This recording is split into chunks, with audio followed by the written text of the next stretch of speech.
All right, guys. Well, it's been a while. I don't think we've brought you anything since duck hunting was done. We had a early winter up here in Minnesota. The sloughs all froze over pretty early, so that was a little disappointing. We didn't really get on any late season hunts, but that just brought on deer hunting, and deer hunting's something we haven't ever brought to the channel. I don't really know why. We do plenty of it.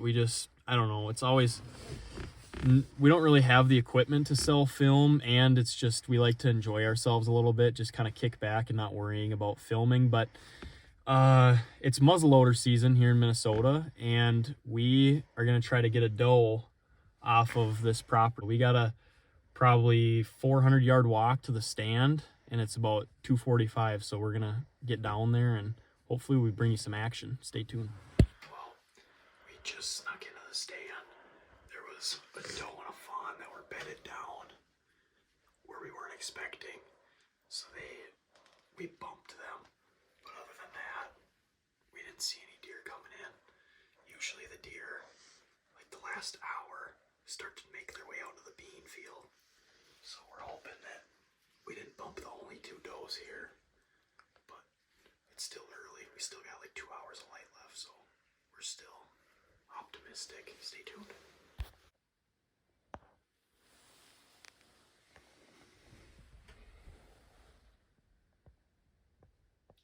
Well, little mid-hunt interview here. It's been a little over an hour, and we still haven't seen anything since the deer we bumped. But temperature's dropping a little bit. It's getting closer to last light. I think we can shoot for an hour, so we're in the final, golden last hour, but still no action. Stay tuned. Just saw one. She's kind of close. Hopefully she comes in. She is. We're getting the gun ready. There's a deer right like over on that hill.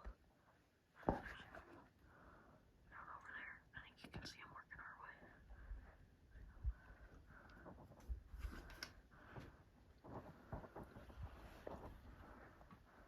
Working our way. How far are they? I don't know. Those does right there are like 150 out. Hopefully they a little over 150, like 170. Put my gun down. I'm gonna move my chair closer. Okay. I don't care. Just be still because they're getting closer.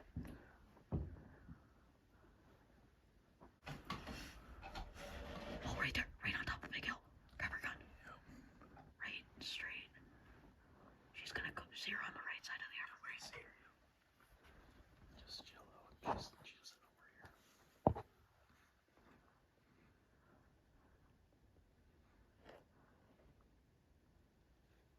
She's looking back at all those toes.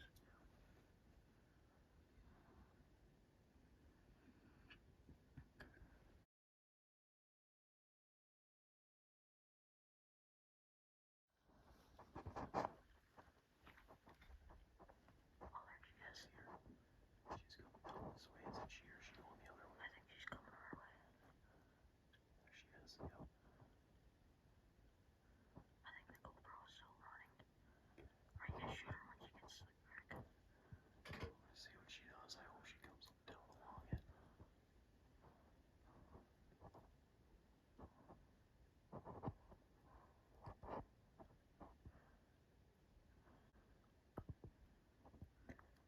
Perfect. Is she with another one? No, I don't think so. You guys are just going dialed in.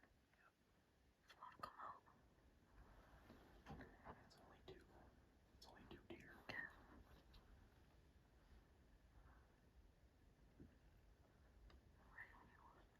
You want me to shoot that way? You want me to shoot that way?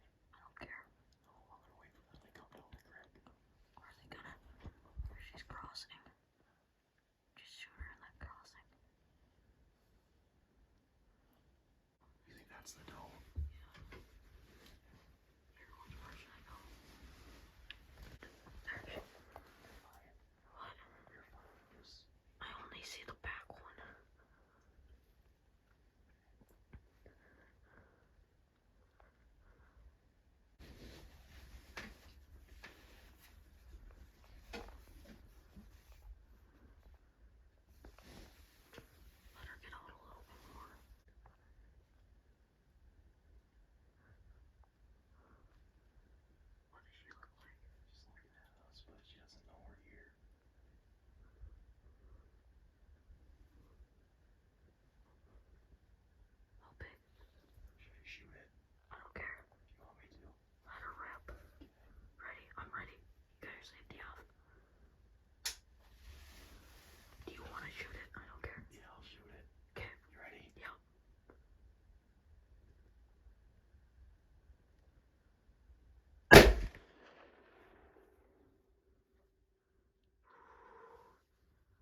She ran back over the hill.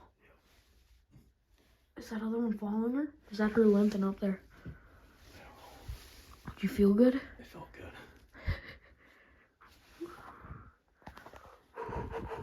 Well, I don't know if you guys could really tell what was going on in the video or not, but we had 2 does come down along the creek, and the lead one, which would usually be the doe if it was a doe and a fawn, walked by us the first time, and she was walking away, so I couldn't really tell for sure if it was a mature doe. And then she was just about to cross over to the other side of the hill, and then she came back this way, and when she was walking at me, I got a better look at her, and I knew it was a mature doe. So she got broadside at like 80 yards, and I just held tight, just squeezed it off nice and easy, and I heard it hit her. I don't know how well I hit her, but you could hear it hit her. Yep. So I suppose we're probably gonna give her a half hour here and then go look for blood. So stay tuned. Yeah, buddy. We're about 50 yards from the stand back that way, and we think the blood should be about 30 yards up here. So we're gonna check and hopefully have a dead deer on the ground.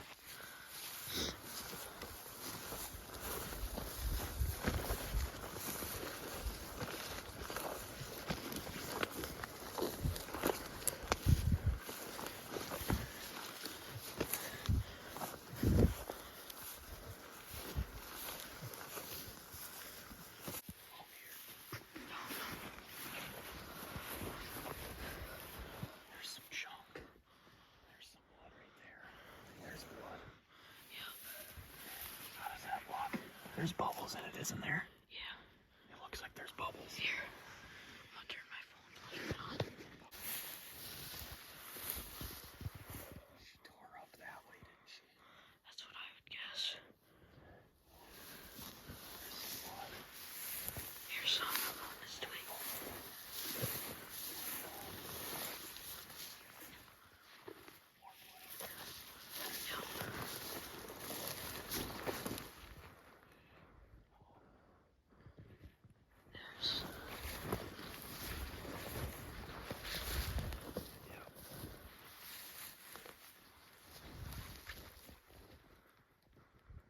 Like good blood. You see it? What again?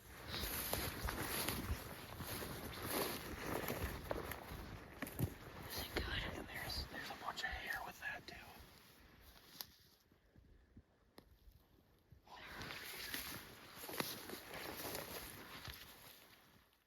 She's not really like spraying yet, but she was growling.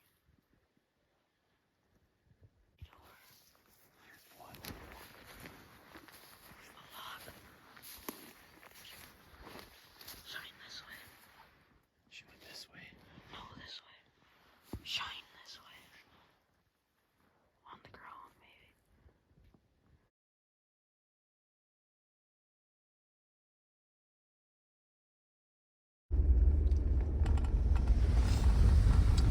Well, guys, as you can see, it's the next morning. So what happened was last night we were finding steady blood for like 40 yards, and then we kind of ran into a bit of a dry spell. We just couldn't really find much blood. I know sometimes with muzzleloaders that can happen. You just can't find enough blood, and we didn't know 110% how well the deer was hit. The blood looked good, but we just couldn't find enough of it.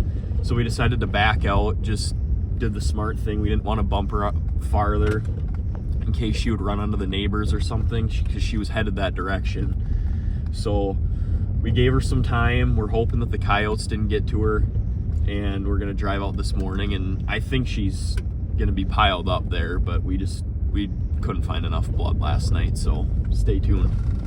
All right, well, I hope you guys can hear with the wind, but we were picking up the blood trail again.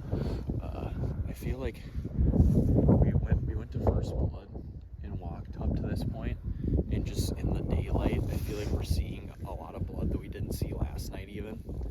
But we're still hoping that she's just right over this hill down in this thick stuff, so stay tuned. We're gonna keep tracking. There's last blood at that orange hat. Yeah, so we've made it about 20 yards, and we've been grid searching. We just can't really find much blood, but that's what usually happens with these muzzleloaders. So now I think we have a pretty good idea that she ran down into this thick stuff. So I think we're just gonna kind of start grid searching this bottom, because that's where we feel like I think she might be right there. She's laying dead right there, boys. Well, we ended up finding the doe here. We've kind of grid searched this whole area where we found her laying, and there isn't any blood from the last blood that we found up there on the hill all the way down to here where it starts to pick up again. It gets pretty heavy right here. Here was probably her last little spot where she was chugging along, and then obviously you can see coyotes did end up getting to her last night. I was afraid of it, but I would have rather, you know, been safe than sorry, and it ended up costing me. But yeah, here she is. She's a big old doe. That's what we were worried about last night. We just could not tell for sure if it was a fawn or a doe, but it's a big doe, and her neck is stiff. She's been dead for a long time now, but you know, like I said, I'd rather come out here in the morning and she is for sure dead than come out here last night and bump her onto the neighbors. The neighbors is literally right there where the trees end, so she didn't have very much farther to go, and she would have been onto the neighbors and it would have been a whole mess. So